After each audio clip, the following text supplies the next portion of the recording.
Quero saudar a igreja com a graça e a paz do nosso Senhor Jesus Cristo, amém? Graças a Deus porque nós estamos aqui. Quero saudar também os irmãos que estão em casa, as pessoas que estão nos ouvindo, com essa graça e com essa paz que só Jesus pode nos dar. Os irmãos podem se sentar, por favor?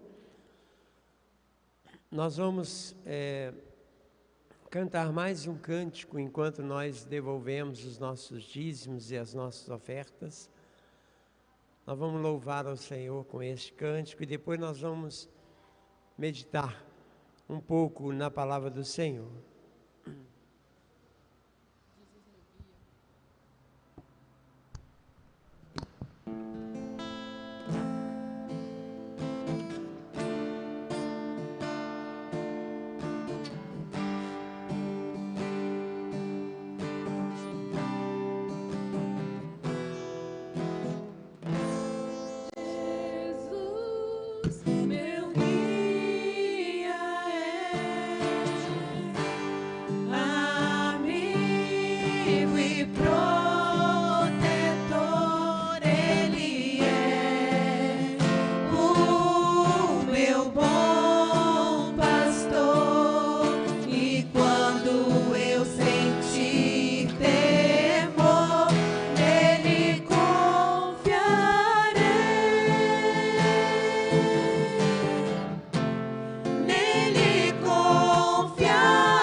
Agradecendo, a Deus por esse momento. Senhor, nós louvamos o Teu nome, nós Te exaltamos, nós Te glorificamos porque Tu és Deus, porque Tu és Senhor. Ó Pai, perdoa os nossos pecados, nós clamamos ao Senhor agora, porque temos consciência, certeza de que falhamos, que somos pecadores. Então lava-nos mais uma vez com o sangue poderoso e precioso de Jesus Cristo. Quebranta, Senhor, o nosso coração, abra o nosso entendimento para podermos receber do Senhor nesta noite. Fala conosco. Muito obrigado, Pai, pelos dízimos, pelas ofertas. Abençoa, Senhor, a vida de cada um que teve essa oportunidade nesta noite. Aqueles que não puderam também, o Senhor é o Deus que abençoa. Mas muito obrigado, Pai, por tudo, em o nome de Jesus, para a glória de Jesus. Amém, amém, amém? Irmãos, podem sentar, por favor. Você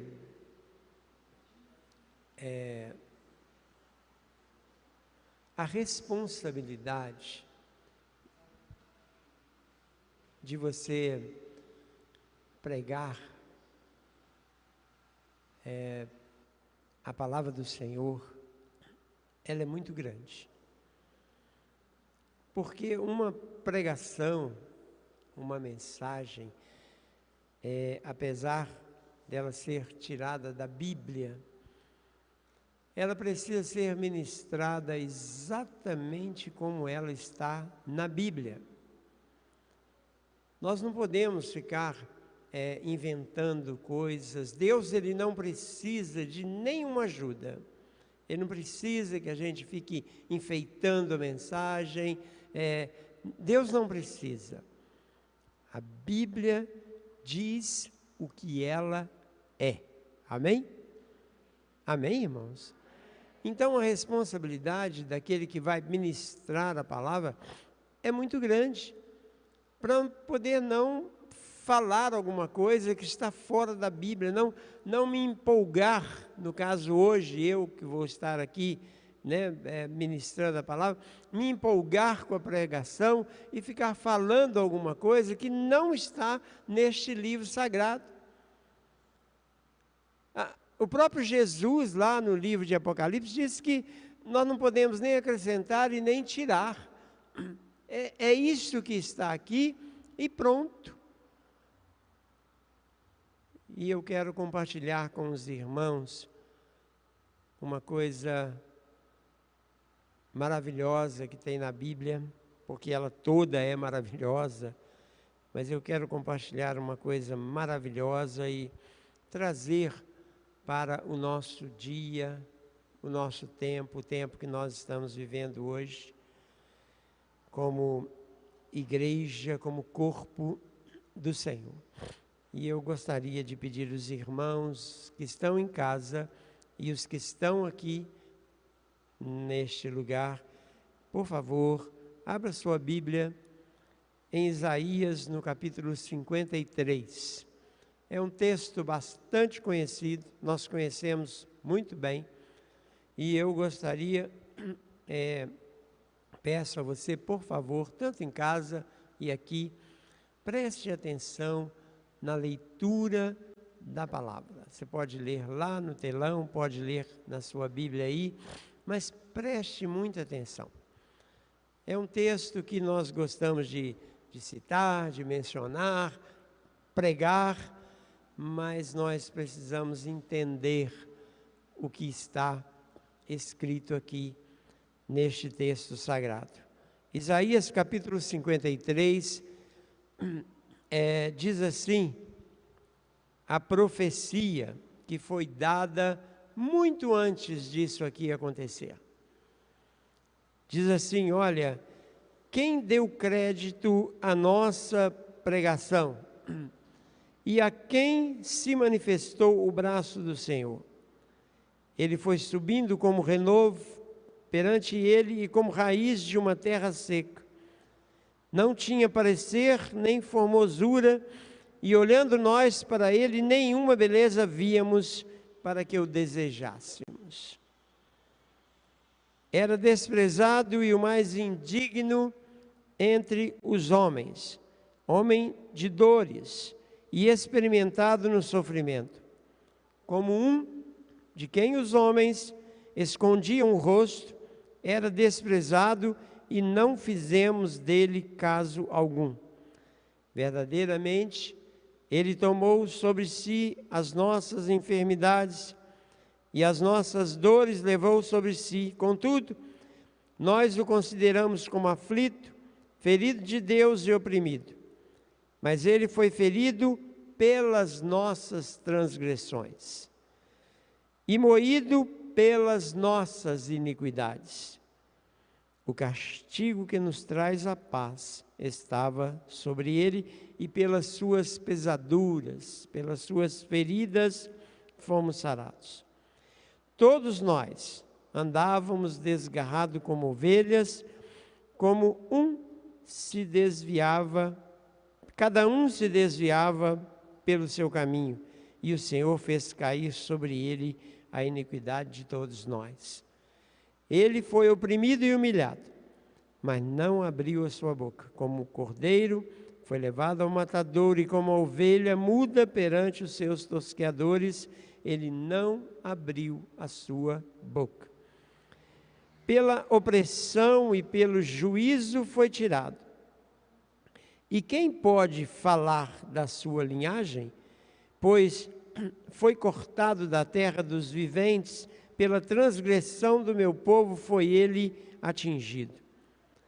Deram-lhe sepultura com os ímpios e com os ricos na sua morte, embora nunca tivesse cometido injustiça, nem houvesse engano na sua boca. Todavia, ao Senhor Deus agradou moê-lo, fazendo-o enfermar, quando a sua alma se puser por expiação do pecado. Mas verá a sua posteridade, prolongará os seus dias, e o bom prazer do Senhor prosperará na sua mão. Verá o trabalho da sua alma e ficará satisfeito com o seu conhecimento, o meu servo. O justo justificará muitos, e as iniquidades deles levará sobre si, pelo que lhe darei uma porção entre os poderosos, e com os fortes repartirá ele o despojo, porque derramou a sua alma na morte, e foi contado com os transgressores, pois ele levou sobre si o pecado de muitos, e pelos transgressores intercedeu. Amém?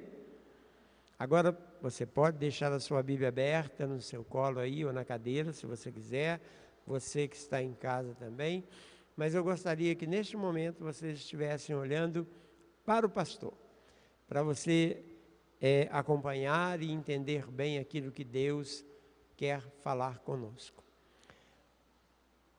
O profeta,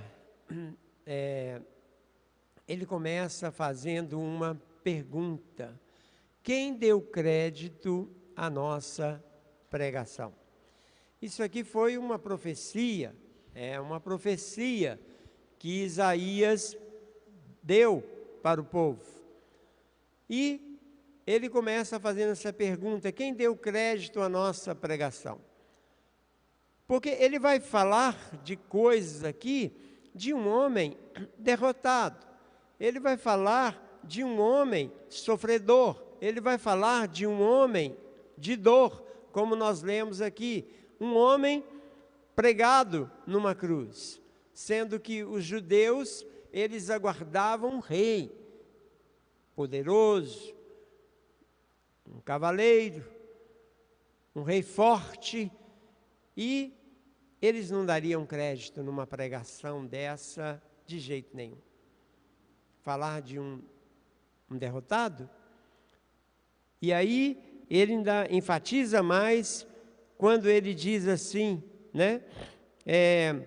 E foi subindo como renovo perante ele e como raiz de uma terra seca. O que a gente pode esperar de uma planta que é plantada numa terra seca? Absolutamente nada. É por isso que ele começa desse jeito. Quando nós olhamos lá para os tempos de Moisés, de Noé, perdão, quando Noé começou a falar que viria um dilúvio que iria encher a terra, e ele começou a construir uma arca muito grande, de acordo com as orientações que Deus lhe deu, as pessoas zombavam dele, as pessoas o criticavam, e ele foi chamado até de velho louco. Construir um barco enorme num tempo que não havia chuva, e ele pregando que iria chover. A mesma situação desta profecia aqui de Isaías. O que a gente entende disto, meus amados? É que, infelizmente, eu estava até conversando com a irmã Soraya hoje, bem antes do culto. Infelizmente, nós estamos vivendo tempos, e não é de agora, já vem de algum tempo, em que o Evangelho ele se tornou desacreditado. O Evangelho do Senhor Jesus, ele se tornou desacreditado. se transformou num evangelho raso, num evangelho fajuto, desculpa a expressão, mas não é, porque houve uma mudança naquilo que Jesus deixou escrito. O que está escrito, é isto aqui. Por isso que eu comecei dizendo que é muito sério ministrar a palavra de Deus, ensinar a palavra de Deus, porque nós precisamos ensinar exatamente como está aqui. Aliás, não precisamos falar muito, basta ler e nós já estaremos recebendo a palavra do Senhor. Só que os próprios homens, ao longo dos anos, foram torcendo e distorcendo e fazendo o evangelho a seu bel prazer, tentando transformar numa coisa agradável, tentando transformar em algo que agradasse o público, que agradasse a plateia. O negócio é agradar a plateia. E Jesus não veio para isto. O evangelho não é para isso. O evangelho, como diz o apóstolo Paulo, é o poder de Deus para salvação, ponto, e acabou. Amém? Amém, irmãos? O evangelho é o poder de Deus para salvação. Jesus veio ao mundo para salvar. Algumas coisas ele realizou, para que vissem que ele verdadeiramente era o Filho de Deus, por causa dessa fé miserável que temos, que acreditamos somente naquilo que nós vemos. Assim como Tomé, e somos muitos Tomés espalhados pela face da terra. Então Jesus, ele realizou milagres, ele expulsou demônios, ele deu vista a cegos, para que as pessoas, e ficou isso registrado, para que nós víssemos que verdadeiramente ele tem poder e ele é o Filho do Deus Altíssimo. Mas acontece, irmãos, que as pessoas foram mudando isto e foram tentando torcer isso aqui, acrescentar e mudar e até tirar para poder agradar as pessoas. E isso é um erro terrível, isso é um erro tremendo, e nós não podemos aceitar isso nas nossas vidas, até porque nós estamos caminhando para o fim. Nós não precisamos, você, meu amado e minha amada que está aqui nessa noite, você, meu amado e minha amada que está em casa, meu amigo, que está me ouvindo nesta noite, você, nós não precisamos de alegoria, nós não precisamos de coisas para poder trazer alegria para nós.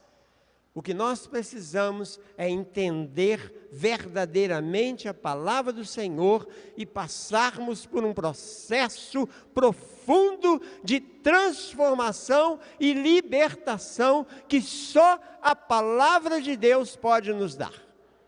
Senão nós vamos caminhar nessa mesmice, nesse evangelho fraco que não muda, vamos caminhar neste caminho capengas e não sei como que nós vamos chegar lá no final.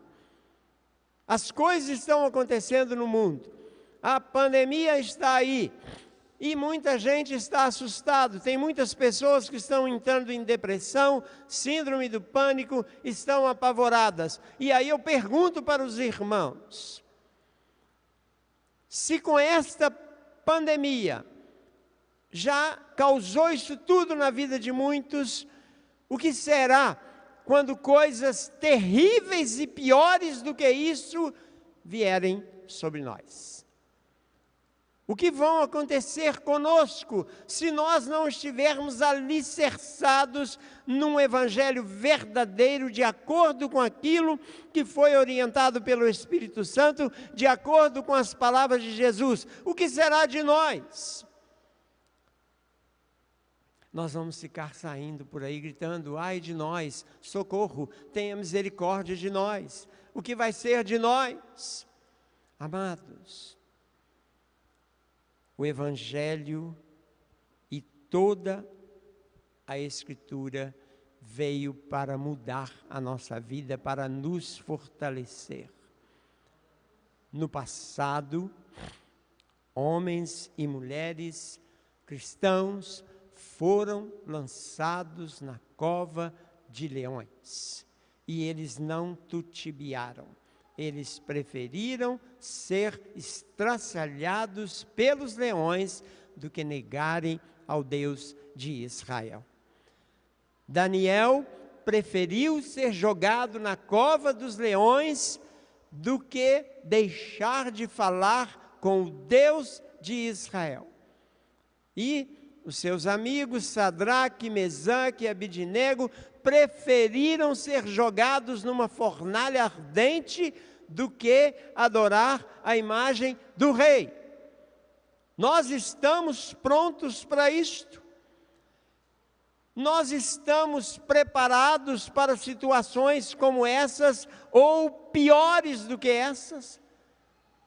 Responda essa pergunta dentro do seu coração.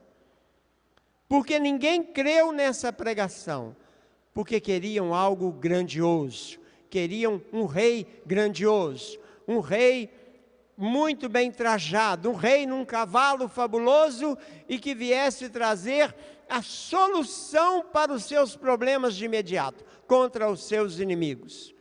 Mas Jesus veio trazer salvação, e ele nasceu humilde, e ele viveu humilde, e não é disto que nós vamos falar, mas ele foi parar naquela cruz.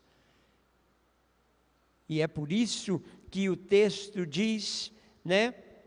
Nós, seres humanos, como, irmãos, me perdoem eu afirmar isso, mas é verdade, e eu estou falando de mim mesmo, como que nós gostamos de aparência? Como que nós gostamos daquilo que tem aparência, daquilo que é bonito? Como que nós gostamos disso? E o texto diz que nele não havia nada que desejássemos, e se o pastor Franco puder colocar a imagem, vocês só que estão aqui vão ver essa imagem, em casa não vai dar para ver, mas também não fique prestando muita atenção na imagem, ouça o que Deus está falando com você, mas nós gostamos de coisas bonitas, nós não gostamos de coisas feias, nós gostamos de corpinhos bonitos, de carinhas bonitas, nós não gostamos, e em Jesus não havia nenhuma aparência. E o profeta diz que iriam virar o rosto contra ele, porque era uma coisa horrível, era uma coisa horrorosa, e ali nós temos uma imagem daquela paixão de Cristo, do filme de Mel Gibson, e eu digo para vocês, que lendo a Bíblia, aquilo ali ainda é pouco, porque foi pior. Foi pior. Então, não havia formosura, não havia nenhuma beleza, mas era a verdade de Deus na terra para salvar e libertar o pecador. Ali estava o Filho de Deus, que veio morrer naquela cruz para nos salvar e para nos levar para o céu. É na falta de aparência, na falta de formosura, na falta de beleza, é que encontrávamos a salvação e a libertação. Quando o texto diz que ele levou, que nós escondíamos o rosto dele, que as pessoas escondiam o rosto dele, é porque não queriam ver aquilo. Um homem todo lanhado, todo machucado, todo ensanguentado, sem forças, até mesmo para poder dizer as 7 palavras da cruz. E o texto diz que foi exatamente sobre ele que toda a enfermidade é pecado, que toda a dor que o pecado produz foi lançado sobre ele. Se hoje nós estamos livres de uma culpa, é por causa daquele homem desfigurado, que o meu pecado e o seu pecado, a minha dor, a minha angústia, foi lançada sobre ele. Os irmãos estão entendendo? Estão entendendo que Deus está falando conosco nessa noite? O Evangelho é o poder de Deus para a salvação.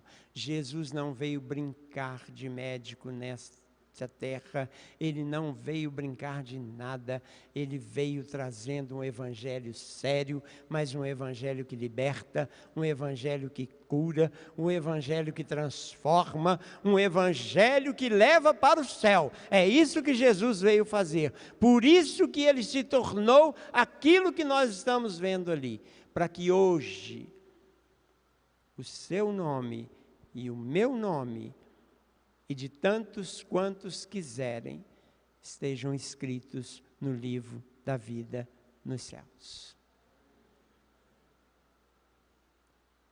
Nós temos, eu acredito que pouco tempo nos resta, meus amados. Pode ser da nossa vida individualmente, ou o tempo em que coisas irão surgir piores do que essa pandemia, e Jesus virá no tempo buscar. Eu creio que o nosso tempo está muito curto. Não podemos mais, me perdoem mais uma vez essa expressão, não podemos mais brincar com o Evangelho. Não podemos mais brincar de igreja. Esse lugar aqui que nós chamamos de igreja, que é um conceito errado, porque a igreja é você, a igreja sou eu. Isso aqui é só uma construção de tijolo, de cimento, de areia, e tudo vai ficar. Mas é um lugar que nós nos reunimos para cultuar a Deus. É um lugar que o corpo, que a igreja se reúne para cultuar a Deus. E precisamos cultuar a Deus com sinceridade no nosso coração. Acho que não é tempo mais, nunca foi, mas agora muito menos, de brincarmos, de protelarmos. Quando é que nós vamos mudar de atitude? Nós vamos ter tempo para poder esperar? O tempo é hoje, o momento é agora, e é isso que Deus quer de nós. Este homem desfigurado, este homem machucado, este homem ensanguentado, veio trazer salvação. E ele veio trazer também um grande ensinamento, que nós estamos tão longe deles. Ele veio nos ensinar o amor. Porque para poder passar por tudo isso, por toda essa humilhação, por toda essa dor, só amando muito. Só amando muito. E é por isso que a Bíblia diz que Deus é amor. E diz que o maior mandamento é amar a Deus sobre todas as coisas e ao próximo como nós amamos a nós mesmos. Será que nós estamos verdadeiramente inseridos nesse contexto de amor? Nós seríamos capazes de sofrer, não como ele, porque o sofrimento de Jesus é único e não precisa ninguém ser crucificado, porque ele já foi e trouxe a salvação. Mas nós estamos prontos para poder sofrer por causa de alguém? Estamos prontos para nos doar por causa de alguém? Nós estamos prontos a exercer este grande amor, excelso amor, como tem um hino do cantor cristão, que Cristo nos mostrou? Nós estamos prontos? É tempo de reflexão. E que o Senhor, que é misericordioso, exerça em nós um mover do Espírito Santo, confirmando a sua verdade nos nossos corações, e que o nome do Senhor seja exaltado e glorificado. Que Deus abençoe a nossa vida no nome de Jesus. Vamos ficar de pé.